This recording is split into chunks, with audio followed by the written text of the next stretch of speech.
नमस्कार. शिवाजी महाराजांनी एक स्वराज्य उभं केलं, पण त्यांच्या पश्चात त्याचं काय झालं? स्वराज्याचं एका विशाल साम्राज्यात रूपांतर कसं झालं, हा जो प्रवास आहे ना, तो आज आपण पाहणार आहोत. हा प्रश्न खूप महत्वाचा आहे. विचार करा, एवढ्या मोठ्या दूरदृष्टीच्या संस्थापकानंतर त्यांचं साम्राज्य कसं टिकलं असेल, हेच तर सगळ्यात मोठं आव्हान होतं मराठ्यांसमोर. चला तर मग पाहूया हा वारसा कसा टिकला आणि कसा फोफावला. तर सुरुवात करूया महाराजांच्या निधनानंतरच्या काळातून. लगेचच म्हणजे जवळजवळ लगेचच साम्राज्यामध्ये एक प्रकारची अस्थिरता, एक अराजकता पसरली. सत्तेसाठी संघर्ष सुरू झाला. ही परिस्थिती बघा किती अस्थिर होती. छत्रपती संभाजी महाराजांचं बलिदान झालं, त्यानंतर त्यांचे धाकटे भाऊ राजाराम महाराजांनी तो लढा सुरूच ठेवला. त्यांच्या मृत्यूनंतर तर महाराणी ताराबाईंनी सूत्र हातात घेतली. त्या खूप कर्तबगार होत्या, पण मग एक मोठा ट्विस्ट आला. औरंगजेबाच्या कैदेतून शाहू महाराज परत आले आणि इथूनच एका नव्या अंतर्गत संघर्षाला सुरुवात झाली. आणि मग काय? याच वारसा हक्कावरून साम्राज्यात जणू ग्रहयुद्धच पेटलं. विचार करा, एका बाजूला महाराणी ताराबाई, ज्यांनी इतकी वर्ष शौर्याने राज्य सांभाळलं होतं, आणि दुसऱ्या बाजूला शाहू महाराज, जे सिंहासनाचे कायदेशीर वारस होते. या दुहीमुळे मराठा साम्राज्य आतून पोखरवा गेलं. पण या अस्थिरतेच्या काळात जेव्हा सगळं काही विस्कळीत वाटत होतं, तेव्हा एका नवीन शक्तीचा उदय झाला. एक अशी शक्ती जिने साम्राज्याला पुन्हा स्थैर्य दिलं, आणि ती शक्ती होती पेशव्यांची. पेशवा म्हणजे थोडक्यात पंतप्रधान. पण गंमत अशी झाली की हळूहळू राजाच्या नावावर राज्यकारभार चालवणारे हे पेशवेच मराठा साम्राज्याचे खरे शासक बनले. म्हणजे सत्तेचं जे केंद्र होतं ना, ते राजघराण्याकडून सरळ पेशव्यांकडे आलं. आणि या बदलाचं श्रेय जातं बाळाजी विश्वनाथ यांना. ते शाहू महाराजांचे अत्यंत निष्ठावान पेशवे होते. त्यांनी फक्त शाहू महाराजांची सत्ता स्थिर केली नाही, तर एक खूप मोठं काम केलं.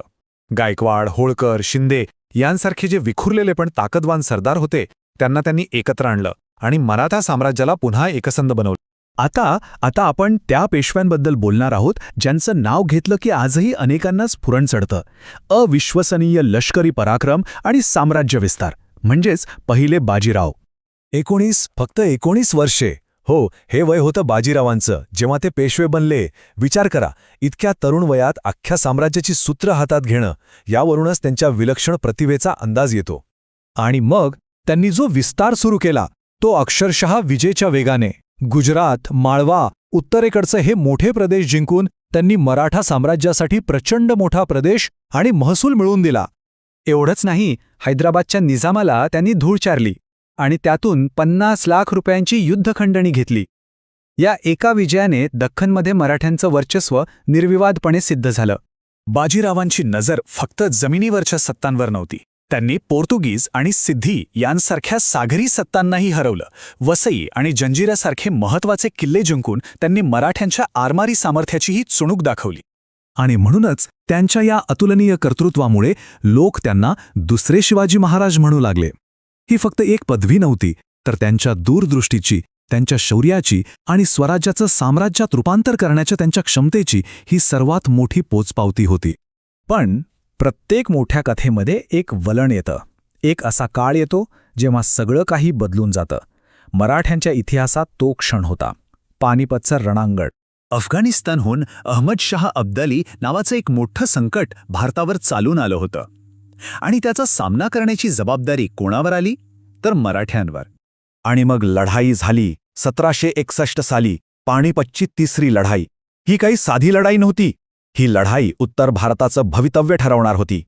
आणि या लढाईत मराठ्यांचा एक अत्यंत विनाशकारी पराभव झाला. हा फक्त सैन्याचा पराभव नव्हता, हा संपूर्ण साम्राज्याला बसलेला एक जबरदस्त धक्का होता.